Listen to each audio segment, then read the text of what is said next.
ఎందుకంటే సుప్రీంకోర్టులో కూడా ఇది ఫెయిల్ కాకూడదు. అధ్యక్ష, గౌరవ మాజీ మంత్రి గారు ఒకవైపు ఈ బలహీన వర్గాలకు సంబంధించిన అంశం మీద మద్దతు చెప్తూనే కొన్ని అంశాలను వారు కావలసుకొని ఒక రాంగ్ డైరెక్షన్ ఇచ్చేటువంటి విధంగా ప్రయత్నం చేస్తున్నారు. అధ్యక్ష, it's a political will, political wish, political decision. దానికి సంబంధించి పార్టీ పరంగా దీనికి మద్దతునియండి. మీరు చెప్పినట్టుగా బరాబర్ ఢిల్లీకి వెళ్దాం. ఇక్కడనే బిల్లు చేసి వదిలిపెట్టి మీలాగా 2017లో చేస్తుండగా నేను మళ్ళీ చెప్తాను, అందరూ సహకారం అడిగే ఉద్దేశంతో ఒక బలహీన వర్గాల బిడ్డగా నేను ఆ రోజు కూడా 4వ తారీఖు ఫిబ్రవరిలో 2024లో కోరినాం. మళ్ళీ ఇలా కూడా అదే కోరుతా ఉన్నాం. దయచేసి ఇలా పాజిటివ్స్ చెప్పండి, నెగటివ్స్ సంబంధించి మీరు ఆ రోజు కూడా డెడికేషన్ కమిటీ హరీష్ రావు గారు దయచేసి మీరు ఇలా కొంత నిజాయితీగా ఉండేటువంటి ప్రయత్నం చేయండి. దయచేసి ఇందులో ఏదైనా నిజాయితీ కూడా డెడికేషన్ కమిషన్ ఎందుకు వేసినాం, వకలాభరణం కమిషన్ వేసింది సార్. బీసీ కమిషన్ ద్వారానే ఈ యొక్క సర్వే మొత్తం జరిగింది with planning department support. Dedication సంబంధించి సుప్రీంకోర్టు హైకోర్టులో నిర్ణయం వచ్చిన తర్వాత డెడికేషన్ కమిషన్ వేసి దానికి సంబంధించిన ప్రక్రియ ద్వారా ఈ రోజంతా కార్యక్రమం న్యాయబద్ధంగా అడ్వకేట్ జనరల్స్ తో సహా అందరూ కూర్చోబెట్టుకొని క్యాబినెట్ పూర్తిగా వేగ్గా ఏదో నాకు నోచింది ఏదో నేను రిడిజైన్ చేస్తే రిడిజైన్ అన్నట్టుగా చేయలేదు అధ్యక్ష. దీనికి సంబంధించి ఒక సిస్టమేటిక్ గా చేసినాం. నేను ఒకటే కోరుతాను గౌరవ సభ్యుని, అపశకునాలు ఒకవైపు మంచిగానే నీ పెళ్లి బాగా నిన్ను నూరేళ్ళు ఉండాలి, పెళ్లి పెటాకులు కాను అనే పరిస్థితుల్లో మాట్లాడకమని కోరుతా ఉన్నా అధ్యక్ష. ఇవాళ కొంత పాజిటివ్ గా మాట్లాడే ప్రయత్నం చేయండి. ఇది ఒక పెద్ద చారిత్రాత్మక నిర్ణయం జరగబోతా ఉంది. బీసీలు అంటే వెనుకబడిన తరగతులే కాదు, ఈ దేశానికి సమాజానికి వెన్నెముక కలిగినటువంటి వాళ్ళు రేపు పొద్దున ఈ వెన్నెముక బలంగా ఉంటేనే బాగుంటుందనే ఆలోచనతో ఇవాళ ఈ ప్రభుత్వం ఈ కార్యక్రమం తీసుకొని పోతుంది దేశంలో. తమిళనాడులో ఒక బీసీ రిజర్వేషన్, ఈ రిజర్వేషన్ అంశమే కాదు అధ్యక్ష. మొన్న కూడా జల్లికట్టు ఉంటే రాష్ట్రమంతా ఒక్కటై దేశంలో దాన్ని సాధించుకున్నారు నిర్ణయానికి వ్యతిరేకంగా, కోర్టు నిర్ణయానికి వ్యతిరేకంగా. ఇవాళ నేను గౌరవ మాజీ మంత్రి గారిని, శాసనసభ్యుల్ని, మిత్రుడు ఉద్యమంకి సంబంధించిన మా జిల్లాకు సంబంధించిన బిడ్డగా నేను కోరుతా ఉన్నా, పూర్తిగా ఎటువంటి అడ్డంకులున్నా అధిగమించడానికి రండి. న్యాయపరంగా మనమందరం కూడా మీకు సంబంధించి అనేక అంశాల్లో కోరుతా ఉన్నా. దీన్ని మనం సాధించుకోవాల్సిన అవసరం ఉంది. దీనికి ఆటంకాలు పెట్టి, పిల్లి షాపుల అర్థాలు పెట్టి అనేకంగా ఏదో పెద్ద దాని పరంగా రాజకీయ లబ్ధి పొంది అటువంటి ప్రయత్నం చేయకండి. ఇది మరొకసారి నేను విజ్ఞప్తి చేస్తున్నా, వినమ్రపూర్వకంగా విజ్ఞప్తి చేస్తున్నా. సభలో నేను ప్రత్యక్షంగా కలిసి ఆయా పార్టీల నాయకత్వాన్ని కోరినాం.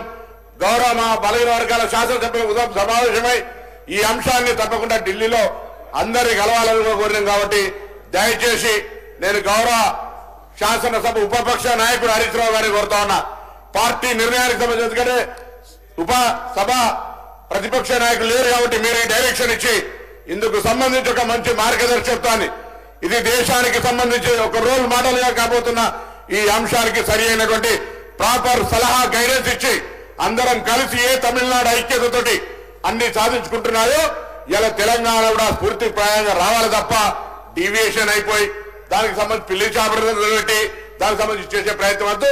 లీగల్ గా అన్ని వెట్టింగ్ చేసుకున్నాం, అన్ని రకాలుగా ఎక్కడ ఇబ్బందులు రాకుండా ఉండే విధంగా చర్యలు తీసుకొని ముందుకు పోతున్నాం. సభ తీర్మానం పూర్తిగా రేపు పొద్దున పత్రికల్లో కానీ ఎక్కడైనా దేశం మొత్తం కానీ ఇతర రాజకీయ పార్టీలు కానీ ఇంకా కేంద్రంలో బీజేపీ కూడా సభ తెలంగాణ మొత్తం ముక్త కంఠంతో దీన్ని ఆమోదించి తీసుకొచ్చారంటే ఢిల్లీ కూడా భయపడుతుంది. అట్లుండే విధంగా ప్రయత్నం చేయాలని నేను ఈ సందర్భంగా గౌరవ సభ్యుల్ని, ఆ సభకు సంబంధించినటువంటి ఉపనాయకుడిని హృదయపూర్వకంగా ఒక బలహీన వర్గాల బిడ్డగా, సంబంధిత మంత్రిగా మరొకసారి మీ ద్వారా విజ్ఞప్తి చేస్తున్నా. రాజకీయాలు కోడికెంటికలు లెక్క పెట్టే పరిస్థితి వద్దు అని విజ్ఞప్తి చేస్తా ఉన్నా. కమలాకర్ గారు సార్, నేను చెప్పింది కూడా ఇంపార్టెంట్ పాయింట్స్ మాట్లాడి త్వరితగతిన నేను ఇంతవరకు చెప్పిందే మళ్ళీ మంత్రి గారు అదే చెప్తాను. నేను చెప్పింది కూడా అదే, నేను చెప్పేది అది. నేను ఒక బీసీ బిడ్డగా చాలా మంది ఉన్నారు. నేను నా పార్టీ పక్షాన బీసీ బిడ్డగా సంపూర్ణంగా మద్దతు ప్రకటిస్తున్నాము. అవసరం ఉంటే రేవంత్ రెడ్డి గారు నమ్మంటే నేను రేవంత్ రెడ్డి ముఖ్యమంత్రి గారు పొన్నం ప్రభాకర్ అవసరం దీక్ష ఇస్తామని సిద్ధంగా ఉన్నాను. ఏ దీక్ష పెట్టుకొని బిల్లు పాస్ అయ్యేదాకా నేనుంటాను. నాకు చిత్తశుద్ధి ఉన్నది. ఈ రోజు ఈ సమావేశంలో బిల్లు పాస్ అయితే అంతకన్నా నాకు లేదు. కానీ నేనేమంటానా అశాస్త్రీయంగా ఉండకుర్రి. రేపు పొద్దున కోర్టులు ఏం చెప్పినా చెప్తున్నా. నేను నా శాపనార్థం విడదలేను. 1992 ఏం జరిగింది అప్పుడు నేను పెడతలేను. మీరు దాన్ని నేను మొదలెట్టిన ముఖ్యమంత్రి గారు దీన్ని రెక్టిఫై చేసుకోమని చెప్పిన, దాన్ని చేసి పంపించిన. అధ్యక్ష ఇప్పుడే మంత్రి గారు చెప్పిర్రు ప్లానింగ్ ఎక్కడ, నేను పంపిస్తాను. జీవో నెంబర్ 9 అంటే ఏంది, జీవనం 18 ఏమి ఇచ్చారు, జీవనం 18 ఏమి ఇచ్చిన అధ్యక్ష? ఇప్పుడు జడ్జి సర్వే జీవనం 18 ప్లానింగ్ మీద ఇచ్చారు, బీసీ కమిషన్ కాదు. ఈ జీవనం 18 మీదే ప్లానింగ్ బోర్డు ప్లానింగ్ డిపార్ట్మెంట్ ద్వారానే సర్వే జరిగింది. అందుకే ఉత్తమ్ కుమార్ రెడ్డి గారు కదా బీసీ కమిషన్ నువ్వు ఉండకపోదు, చైర్మన్ మీరు ఉండకపోదు కదా, ఉత్తమ్ కుమార్ ఎందుకున్నారు ప్లానింగ్ బోర్డు. కాబట్టి ఇక్కడ ప్లానింగ్ బోర్డు చేంజ్ అయింది కాబట్టి దీన్ని రెక్టిఫై చేసుకోండి అధ్యక్ష. ఇంకోటి అధ్యక్ష సార్, నాకు ఇది మా బాధ్యత, మాకు అవకాశం ఇచ్చారు, మా బాధ్యత అధ్యక్ష. అధ్యక్ష ఈరోజు బిల్లు ప్రవేశపెడతారు అధ్యక్ష. నేను తమరికి ఒక అమెండ్మెంట్ ఇచ్చాను అధ్యక్ష. ఆ అమెండ్మెంట్ ఇచ్చే ముందుగా ఒక 2 నా సూచనలు ఇస్తా అధ్యక్ష. ఈ బిల్లు ఎక్కడ కూడా పార్లమెంట్లో కానీ సుప్రీంకోర్టులో కానీ ఏ కోర్టులో కూడా ఇబ్బంది పడకుండా ఉండాలంటే నా సూచనలు మీరు పరిగణించుకోండి అధ్యక్ష. కోయిల కేసు కూడా తీసుకుంటా అధ్యక్ష. సంపూర్ణ గణాంకాలతో ప్రామాణిక నివేదికను సమర్పించమంటున్నాం. అక్కడ ఎక్కడ ఇబ్బంది లేకుండా బీసీ కమిషన్ పరిశీలన నిపుణుల సూచనలు పొందండి. ఒకవేళ మీరు బీసీ కమిషన్ లేకుండా దాన్ని అప్రూవల్ తీసుకుని అది కోర్టుకు కూడా సబ్మిట్ చేయండి. కులగణన ఆధారంగా ప్రత్యేక పరీక్ష నిరూపించాలి. డెడికేటెడ్ బీసీ కమిషన్ వేసినారు, దాన్ని విధంగా సూక్ష్మంగా నా రిపోర్ట్ మీకు పంపించారు అధ్యక్ష. అధ్యక్ష నేను గౌరవ ముఖ్యమంత్రి గారు ఇక్కడే ఉన్నారు. ఈరోజు నా అమెండ్మెంట్ అడిగిన అధ్యక్ష, నా అమెండ్మెంట్ ఇచ్చిన అధ్యక్ష.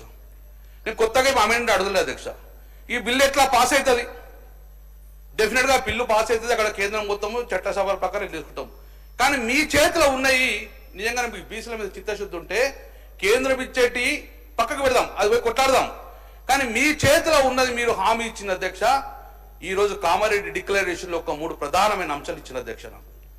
అందులో మొదటిగా కులగణన చేస్తామని చెప్పిర్రు, అది కూడా 40% బీసీను 6 నెలల్లో పన్న అధ్యక్ష. సరే సమయం తీసుకున్నారు, సంవత్సరాన్ని పర్లేదు, మీరు చేశారు, ఓకే, దానికి మద్దతు ఇస్తున్నాం అధ్యక్ష. మీ యొక్క బీసీ డిక్లరేషన్లో మీరు ఏం పెట్టినారు అధ్యక్ష అంటే, ఈరోజు ఎక్కడైనా తెలంగాణలో ఎలాంటి కాంట్రాక్ట్ వ్యవస్థ వచ్చినా అందులో 42% కాంట్రాక్టులు బీసీలకు కేటాయిస్తాం అధ్యక్ష. ఇది మీ చేతిలో పడింది అధ్యక్ష. ఈరోజు మల్లన్న సాగర్ది నడుస్తున్నది, కొడంగల్లి నడుస్తున్నది. మల్లన్న సాగర్ ప్రాజెక్టుకి సంబంధించింది అది బీసీలు ఆడితే బట్టి దయచేసి ఇప్పటి వరకు తెలంగాణలో కాంట్రాక్ట్ ఎన్ని పిలిచారో అందులో 42% బీసీలు ఇవ్వలేదు. కాబట్టి ఈ చట్టంలో పెట్టి రాబోయే ఏ ఒక్క కాంట్రాక్ట్ ఉండగా బీసీలకు 42% రిజర్వ్ చేయండి ఇందులో. కాబట్టి దయచేసి అది ఎక్కడ కూడా మీకు ఏ కాంట్రాక్ట్ పర్లేదు, బీసీలకు ఇస్తాక మీరు ఇచ్చిన కాబట్టి ఆ అమెండ్మెంట్ దాన్ని కన్సిడర్ చేయమని చెప్తున్నా అధ్యక్ష. రెండోది, ప్రతి సంవత్సరం కూడా మీరు చెప్పిన ప్రకారం కొత్తగా డిమాండ్ ఎత్తలేండి, మీరు ఇచ్చేసారు. ప్రతి సంవత్సరం బీసీలకు 20,000 కోట్ల బడ్జెట్ కేటాయిస్తున్నాం. పొన్నంరావు గారు సంతోషం కదా, 20,000 కోట్ల బడ్జెట్ ఉంటే ఆయన అందరికి సాయం చేయొచ్చు కదా. 20,000 అధ్యక్ష బీసీ డిక్లరేషన్ వినండి గౌరవ సభ్యుల వారు, డిక్లరేషన్ల గురించి హామీల గురించి 2014 నుంచి 24 దాకా మేము 24లో ఇచ్చినటువంటి అంశాల గురించి చర్చించుకుందాం. ఇప్పుడు బీసీకి సంబంధించినటువంటి ఒక మంచి చారిత్రాత్మకమైనటువంటి కార్యక్రమం జరుగుతుంది సార్. అమెండ్మెంట్ గురించి చెప్తూనే ఇవన్నీ అరే బ్రో, నేను అందుకే అవన్నీ చర్చ చేయాలంటే వాటన్నిటి చర్చ చేద్దాం. నేను ముందు చెప్తున్నా మళ్ళీ వినమ్రపూర్వకంగా బలహీన వర్గాలకు సంబంధించి నిజంగా reality if you are concerned దానికి సంబంధించి ఏకంగా అందరము ఒక ముక్త కంఠంతో వాళ్ళు మీరు అమెండ్మెంట్